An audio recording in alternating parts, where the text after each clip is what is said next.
Good morning students, welcome back in my class. मैं मोहित पांडे आज आपके लिए लेकर आया हूँ इंग्लिश ग्रामर। और आज का जो टॉपिक है आपका वो है फ्यूचर टेंस। जो मैं कल भी बताया था, फ्यूचर टेंस में मैंने आपको कल बताया था फ्यूचर इंडेफिनिट टेंस के बारे में, और फिर उसके बाद बताया था फ्यूचर कंटिन्यूअस टेंस के बारे में। अब मैं आपको बताने वाला हूँ आज का जो टॉपिक है वो है आपका future perfect tense and future perfect continuous tense. सबसे पहले हम फ्यूचर परफेक्ट टेंस की बात करते हैं। Future perfect tense. देखिए, जब हम फ्यूचर परफेक्ट टेंस की बात करें यानी कि हम फ्यूचर में ही बात कर रहे हैं, यानी कि कोई भी एक्शन है उसका क्या है, हमेशा पॉसिबिलिटी रहती है कि वो कंप्लीट होगी या नहीं होगी ना, कि वह कर रहा होगा, है ना। ये हमने कल बताए थे, वह क्या कर रहा होगा, वह क्या खा रहा होगा, वह कहाँ जा रहा होगा, यानी कि ये सारे क्या थे, ये पॉसिबिलिटी थी, उसकी संभावना थी, कंफर्म तो नहीं था, ये सब फ्यूचर की बातें थी। तो अभी फ्यूचर की बात हम लेके चल रहे हैं। इसमें क्या है, परफेक्ट। परफेक्ट में क्या है, कोई भी एक्शन है या कोई भी वर्क है एक सर्टेन टाइम पे क्या होता है कि वो कंप्लीट होता होगा, है ना। तो जैसे क्या इसमें सेंटेंस बनेगा, he will have approve the proposal before 5 PM, है ना। यानी कि वो 5 बजे से पहले जो प्रपोजल है वो क्या करेंगे, एक्सेप्ट कर चुके होंगे, है ना, या अप्रूव कर चुके होंगे। यानी कि वो टाइम तो दे रहे हैं, कितने बजे तक या इतने टाइम तक वो कर लेंगे। कोई भी एक्शन है इसमें क्या है, कंप्लीट तो हो जाएगी, लेकिन बस क्या है, बात फ्यूचर की रही है, इसमें भी फ्यूचर की बात रही है। देन हम इसमें बात करते हैं सबसे पहले इसके ऑक्सिलरी वर्ब के बारे में। जो आपका ऑक्सिलरी वर्ब होता है वो होता है आपका will have and shall have. Same process है यूज करने का, आई और वी के साथ में शैल हैव का यूज करेंगे, अदर जो सब्जेक्ट्स होंगे उनके साथ में विल हैव यूज करेंगे। कुछ केसेस ऐसे आते हैं जहां पे जैसे कोई भी प्रॉमिस किया जाता है, जैसे प्रॉमिस वाला केस आता है, वहां पे हम क्या करते हैं, शैल जो आपका शैल हैव ऑक्सिलरी वर्ब होता है उसको आई और वी के साथ भी यूज कर सकते हैं। जैसे आई विल, ऐसी कोई सिचुएशन आती है जहां पे प्रॉमिस किया जा रहा हो किसी भी चीज के लिए, देन यहाँ पे हम क्या विल का यूज कर सकते हैं आई के साथ में। वैसे आई के साथ में ऑलवेज हम क्या शैल यूज करते हैं, लेकिन प्रॉमिस वाले प्लेस पर हमें विल हैव कभी कभी यूज करना पड़ता है, ठीक है ना। तो ये तो हुआ ऑक्सिलरी वर्ब के बारे में। अब इसके हम मेन वर्ब के बारे में बात करते हैं। मेन वर्ब जो इसका होता है उसमें हम पास्ट पार्टिसिपल यूज करते हैं। पास्ट पार्टिसिपल यानी कि हम मेन वर्ब का थर्ड फॉर्म भी ले सकते हैं। जो आपका मेन वर्ब होता है उसको हम कैसे उसका थर्ड फॉर्म यूज करते हैं, जैसे गो का गॉन यूज होगा, है ना, ऐसे ही राइट का रिटिन यूज होगा। यानी कि third form of main verb हम इसमें यूज करते हैं। अप्रूव का अप्रूव्ड होगा, एक्सेप्ट का एक्सेप्टेड होगा, यानी कि third form of main verb हम इसमें यूज करते हैं, अंडरस्टैंड। और इसको फ्यूचर की जो एक्शन हो, एक्शन होती है एक सर्टेन टाइम होता है, वहां पर ये कंप्लीट हो रही होती है। देन हम कुछ एग्जांपल्स की बात करते हैं। जैसे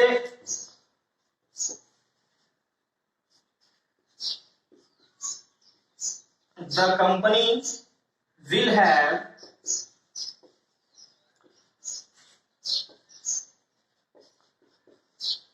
launched the new product by Wednesday।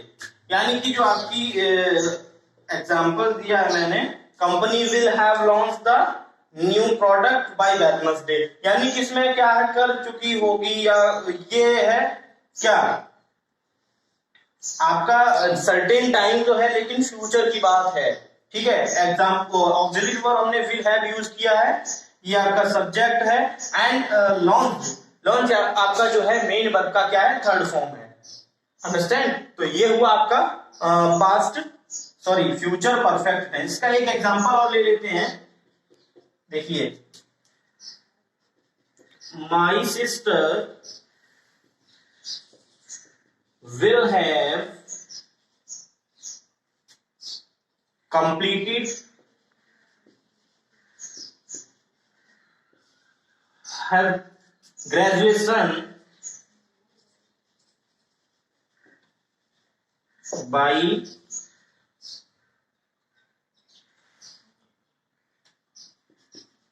the time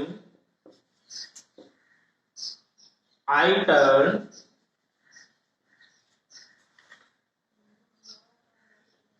15। ठीक है, यानी कि वो एक सर्टेन टाइम है, निश्चित टाइम है कि वहां तक हो जाएगा, लेकिन बात कहां हो रही है, फ्यूचर की हो रही है। यानी कि उस सेंटेंस में क्या है, my sister will have completed her graduation by the time I turn 15, यानी कि जब तक मैं 15 का हुआ होऊंगा ना, तब तक मेरी जो सिस्टर है वो ग्रेजुएशन कंप्लीट कर चुकी होगी। यानी कि ये आपका हुआ फ्यूचर परफेक्ट टेंस के बारे में। अब हम बात करते हैं आपका फ्यूचर परफेक्ट कंटिन्यूअस टेंस। कौन सा, फ्यूचर परफेक्ट कंटिन्यूअस टेंस के हम बारे में बात करेंगे। ठीक है, वेट,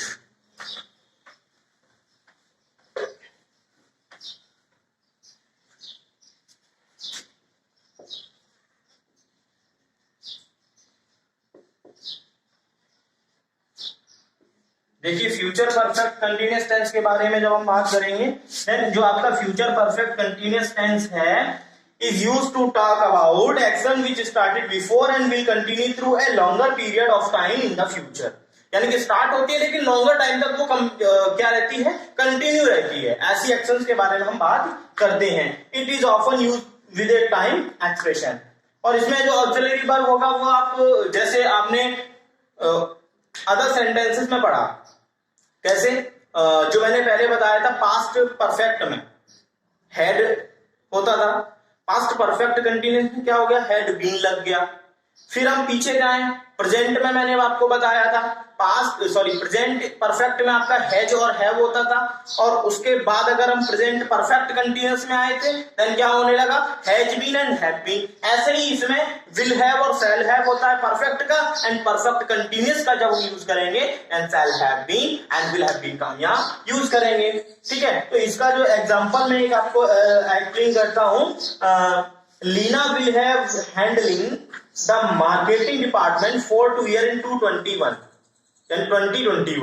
यानी कि जो लीना है वो क्या कर रही होगी, 2021 से 2 साल के लिए क्या वो मार्केटिंग डिपार्टमेंट को हैंडल कर रही होगी। यानी कि वो टाइम है, ठीक है ना, वहां से एक एक्शन स्टार्ट होता है और कंटिन्यू रहेगा। ठीक है, तो ये होता है आपका फ्यूचर परफेक्ट कंटिन्यूअस टेंस। इसमें हम ऑक्सिलरी वर्ब की बात करें, वो होता है आपका will have been and shall have been. Will have been and shall have been हम यूज करते हैं अकॉर्डिंग टू सब्जेक्ट, आईएनजी के साथ में शैल एंड अदर सब्जेक्ट्स के साथ विल का यूज करते हैं। बट केसेस कुछ ऐसे आते हैं जहां पर आईएनजी के साथ में भी हमें विल का यूज करना पड़ता है। ठीक है ना, और इसमें जब हम मेन वर्ब को यूज करते हैं, मेन वर्ब का यूज करते टाइम हम क्या करते हैं, जो प्रेजेंट पार्टिसिपल फॉर्म होता है मेन वर्ब का, उसको हम यूज करते हैं। मेन क्या होता है, उसमें हम आईएनजी को ऐड कर देते हैं। क्या कर देते हैं, आईएनजी को ऐड कर देते हैं। और इन सेंटेंसेस की एक पहचान ये भी रही होती है कि इनमें हेल्पिंग वर्ब ये रहा होता है। ठीक है, और वो सेंटेंसेस में टाइम कंफर्मली होता ही है, यानी कि टाइम उसमें होगा, ईयर होगा, मंथ होगा, डे होगा, है ना, तो ऐसा टाइम उसमें कंफर्मली होगा ही। ठीक है, तो ये इसकी आइडेंटिफिकेशन होती है, इसको ऐसे फाइंड कर सकते हैं कि ये सेंटेंस ऐसे ये वाला है, कौन सा, फ्यूचर परफेक्ट कंटिन्यूअस टेंस। ठीक है ना, तो इसके हम एक दो एग्जांपल्स के बारे में हम बात करते हैं। ठीक है, तो हम एग्जांपल के बारे में बात करते हैं। Then I will write example, you will have been, you will have been participating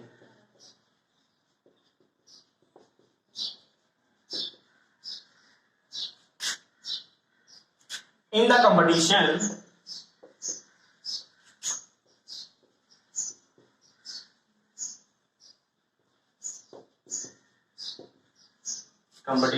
for 3 years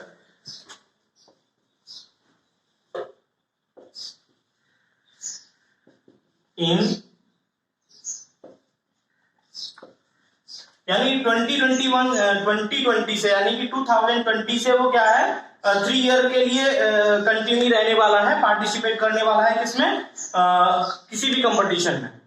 ठीक है ना, तो ये इसमें एक्शन क्या है, 2020 से स्टार्ट होने वाली है अभी भी यही कह रहे हैं कि 2020 से स्टार्ट होगी, ठीक है ना, और ये कब तक कंटिन्यू रहने वाली है, 3 ईयर तक कंटिन्यू रहने वाली है। ये एक्शन क्या है, स्टार्ट होगी एंड कंटिन्यू रहेगी, ठीक है ना। तो ये आपका क्या है, फ्यूचर परफेक्ट कंटिन्यूअस टेंस। और इसमें जब हम निगेटिव सेंटेंसेस की बात करें then we use not. Not हम जो यूज करते हैं आफ्टर विल नॉट, है ना, shall not have been, ठीक है ना, तो ये इसमें यूज करते हैं। अगर इंटेरोगेटिव सेंटेंसेस आते हैं ना, इंटेरोगेटिव वर्ड्स का हम यूज करते हैं, जो मैंने कल भी बताया था। और जैसे यस नो टाइप क्वेश्चंस आते हैं सेंटेंस, उसमें क्या करते हैं, विल और सेल जो होता है वो सब्जेक्ट से पहले यूज करते हैं। जैसे क्या वाले आते हैं, क्या वह जा रहा है, यस और नो में आंसर है, तो क्या करेंगे, विल और सेल का सब्जेक्ट से पहले हम यूज कर लेंगे। आफ्टर दैट हम क्या यूज करेंगे, सब्जेक्ट, उसके बाद हैव बीन। ऐसे ही हमने जो फ्यूचर परफेक्ट टेंस बताया उसमें भी हम ऐसे निगेटिव सेंटेंसेस के लिए और इंटेरोगेटिव सेंटेंसेस के लिए बात करेंगे, ठीक है ना। तो ये आपका हुआ example, you will have been participating in the competition for 3 year in 2020। Understand, ये आपका हुआ फ्यूचर परफेक्ट कंटिन्यूअस टेंस। इसकी आइडेंटिफिकेशन भी हुई, इसको हम कैसे पहचानें कि कौन सी ऑक्सिलरी वर्ब यूज करते हैं, मेन वर्ब को कैसे यूज करते हैं, ठीक है ना। तो आपके आज हमने फ्यूचर टेंस को भी कंप्लीट कराया, और कुछ वीडियोस जो हमने पहले बनाए थे उसमें प्रेजेंट टेंस आपका पूरा रहा और पास्ट टेंस पूरा रहा। आज के लिए बस इतना ही, कल के वीडियो में नया टॉपिक लेकर आऊंगा। Thank you so much for today.